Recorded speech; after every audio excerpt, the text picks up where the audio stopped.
Good evening from Edmonton, Alberta, where the St. Louis Blues and the Vegas Golden Knights will be going head-to-head in the Blues' second round robin game in just about an hour. But for now, we welcome you into Game Day Live, presented by Bud Light Seltzer. I'm Ashali Vise here with you from Rogers Place in Edmonton, but I'm bringing in my partner, Joey Vitale, who's back home in St. Louis. Joey, our game days are looking a little bit different these days, but nonetheless, I'm really glad we could give people a live look into this bubble hockey arena, if you will, and still have your expert analysis. Well, actually, it's certainly great to have you back, and a little bit different than the Jumbotron. But, actually, I was thinking about, we have something in common. While you're stuck in quarantine up in a hotel room in Edmonton, I feel as if I'm running a hotel here at my own house. I got these kids, they're running around everywhere. I feel like I find myself getting up early in the morning, prepping for brunch for the guests to come down, providing fresh towels. And pretty soon I feel like I'll be dropping mints off on all their pillows for turn-in service in the afternoon. But it sure is good seeing you, Ashley. And how is the bubble? What are your general thoughts about a little over a weekend? Well, it doesn't sound quite as good as Hotel Vitale, but it's really not too bad up here. I think the guys are really getting used to things and getting into a routine a little bit. They found their favorite place to go to dinner. I think they're going to be going to Chop Steakhouse about 5 times a week, so plenty of team bonding is going on there. They also had a team barbecue on the rooftop on Tuesday night, so they were really excited to just get outside and spend some time together that way. I think the biggest thing they're ready for is to start playing some competitive hockey consistently rather than just every 3 or 4 days. But I think they're starting to get used to the routine a little bit. But I did want to ask how things are going for you from a work perspective, because you're used to being with these guys and getting a feel for them for yourself every day. It's been a little bit of a challenge, but luckily, Mike Caruso and the PR staff with the Blues have been setting up the broadcasters to speak to a player, speak to the coach, at least on a game day, which has been great. And I keep in small contact, via text message for the most part, with a lot of these players, just checking in just to see how they're doing, because actually, you're right. I feel for these guys. I remember as a player, I remember as a broadcaster like you, we travel with these teams. A week on the road, that was like my max. That's like when I was like, I'm ready to come home.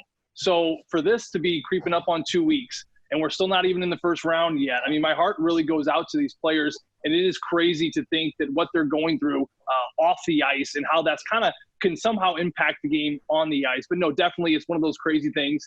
Certainly miss being on the road, but Kerber and I have been doing a great job calling these games from Centene, so it's been a lot of fun.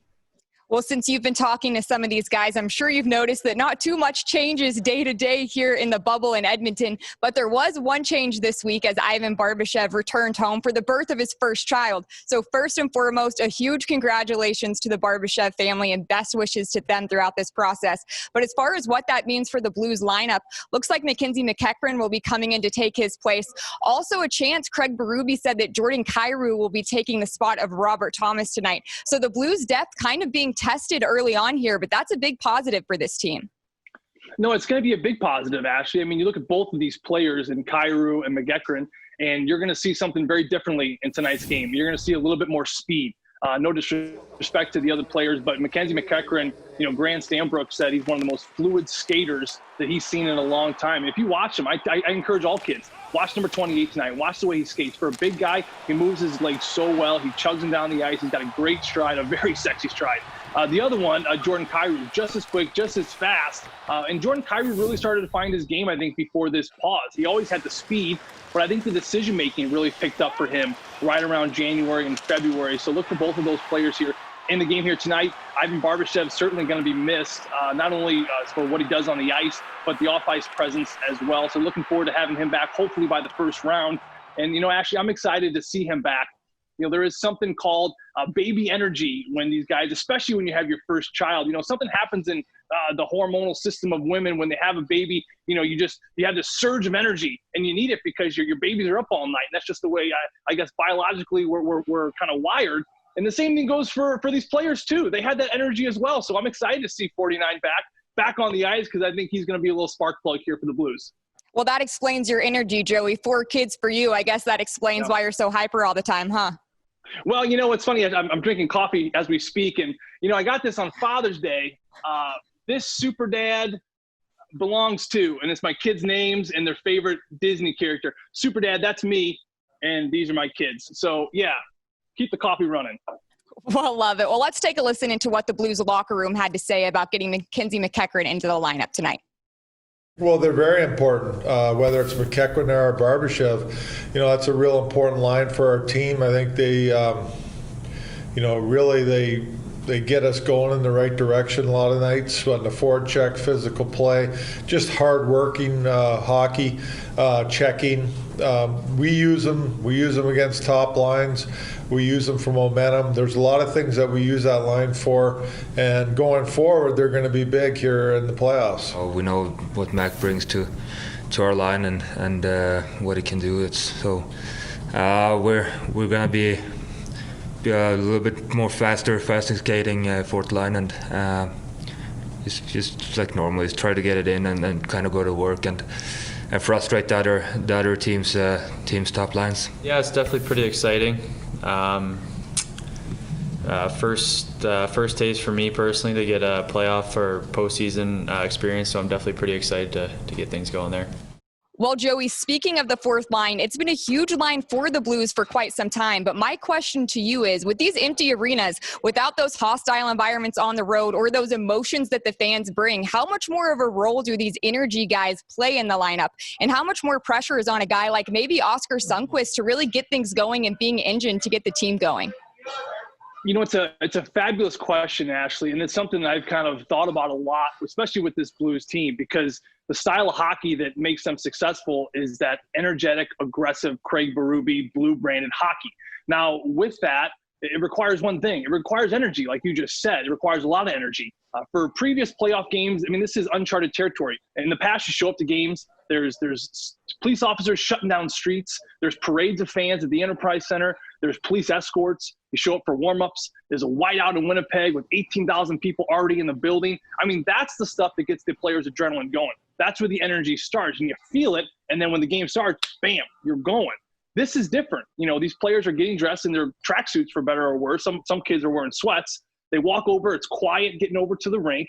They're getting ready. They're getting ready in a quiet environment in the locker room. The warm-ups are quiet. I can't imagine what that takes to find the energy. But I know one thing. As a player, I remember this very well. To find that energy, you got to get active in the game early. You got to get physical. You got to get your hit in. Look what Zach Sanford did in Landeskog in the last game. Getting a hit, nice little face wash. Some interaction with another teammate or an opposition player is really crucial to find that kind of, I guess you call it like that nervous system shock, and that kind of wakes you up and gets you engaged in for a game. I think that energy is going to have to come internally, and to me, that was always the best way to find it.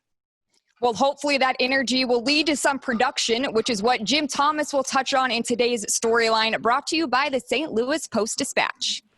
Hello, everyone. Jim Thomas here in Edmonton.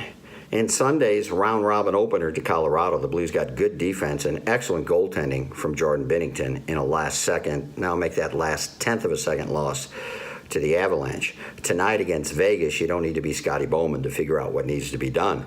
The Blues need to find their offense, and that starts with strong forechecking, winning puck battles, and cycling the puck to wear down the other team. Those are all hallmarks of the Blues game and were elements that were good enough, obviously, to win the Stanley Cup last year.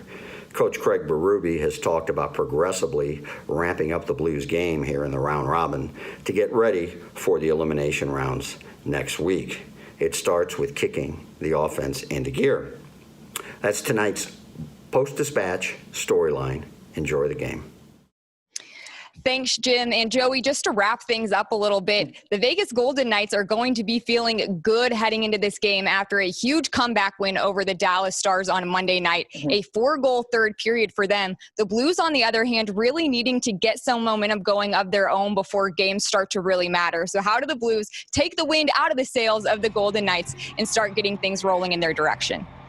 Well, it's going to be tough, Ashley. This is a Vegas Golden Knights team under Pete DeBoer after the coaching change earlier this season. And this team's been on an absolute run all the way up into the pause. And it seems as if they have just continued their winning ways in traditional Vegas Golden Knights style of hockey. I think they mimic the Blues very closely. They have depth. They have skillful forwards. But they're very physical. You look at that fourth line of Carrier and Ryan Reeves. It matches up how our fourth line and third lines like to be physical on the St. Louis side. The defense. They're dynamic. They're physical, but they also have D that jump up in the rush. Keep an eye on Theodore, a fantastic player. Stevenson, a young guy they got from Washington for a 5th-round pick. He's anchoring that first line. Some amazing depth. They have a little bit of a goalie situation. Marc-Andre Fleury and Robin Leonard, they're kind of up to debate right now. Peter DeBoer's got a decision there. But for the Blues, it's about getting points on the board. Offense is going to be important here in tonight's game.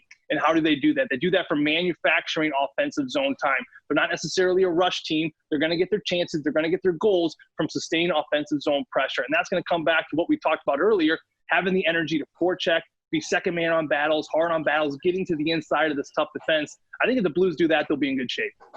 Well, thanks, Joey, as always, for the great analysis. The game tonight will be at 5:30 Central Time. You can watch it on Fox Sports Midwest. That pregame will start at 5 o'clock. If you're out of St. Louis, you can also watch the game on NHL Network. But if you're in St. Louis, why wouldn't you want to listen to JK and Panger unless you're listening to Joey and Curbs on 101 ESPN? So, of course, you can catch the second round robin game there as well. Thanks for joining us. This was Game Day Live, brought to you by Bud Light Seltzer.